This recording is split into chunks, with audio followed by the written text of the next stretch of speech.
అన్నమయ్య జిల్లా తంబళ్లపల్లి నకిలీ మద్యానికి కేర్ ఆఫ్ గా మారిందని ఇప్పటికే ప్రపంచమంతా తెలిసింది. తాజాగా ఇదే జిల్లాలో మద్యం తాగి ఇద్దరు యువకులు చనిపోవడం తీవ్ర సంచలనం రేపింది.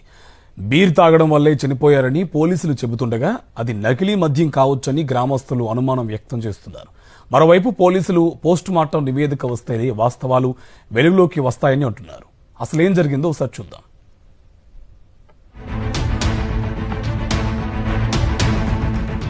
ఆంధ్రప్రదేశ్లోని అన్నమయ్య జిల్లా తంబళ్లపల్లి నకిలీ మద్యం కేసు విచారణ కొనసాగుతూ ఉండగానే మద్యం తాగి ఇద్దరు యువకులు మృతి చెందడం జిల్లాలో తీవ్ర కలకలం రేపింది.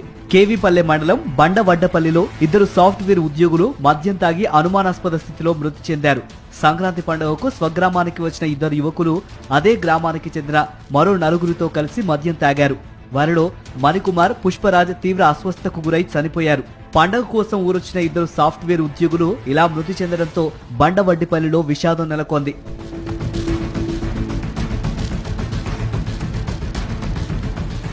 ఇప్పటికే తంబళ్లపల్లి నకిలీ మద్యానికి కేరాఫ్ గా మారింది. ఈ నేపథ్యంలో అదే ప్రాంతం పరిధిలోని బండవడ్డిపల్లిలో మద్యం తాగి ఇద్దరు యువకులు చనిపోవడంతో నకిలీ మద్యం వల్లే చనిపోయారనే అనుమానాలు వ్యక్తమయ్యాయి.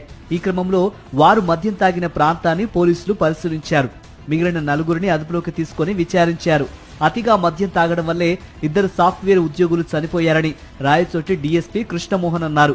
అయితే మణికుమార్ తండ్రి నర్సింహులు ఫిర్యాదు మేరకు అనుమానాస్పద మృతులుగా కేసు నమోదు చేసినట్లు తెలిపారు.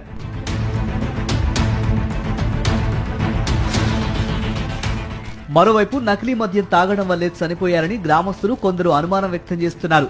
దీంతో పీలేరు ఎక్సైజ్ అధికారులు ప్రాథమిక దర్యాప్తు చేపట్టారు. వారు తాగిన బీర్ ఖాళీ టిన్నులు, మిగిలిన ఆహారపు పొట్లాలను సీజ్ చేసి ఫోరెన్సిక్ ల్యాబ్ కు పంపారు. పోస్టుమార్టం నివేదిక ఆధారంగా దర్యాప్తు కొనసాగిస్తామని చెప్పారు.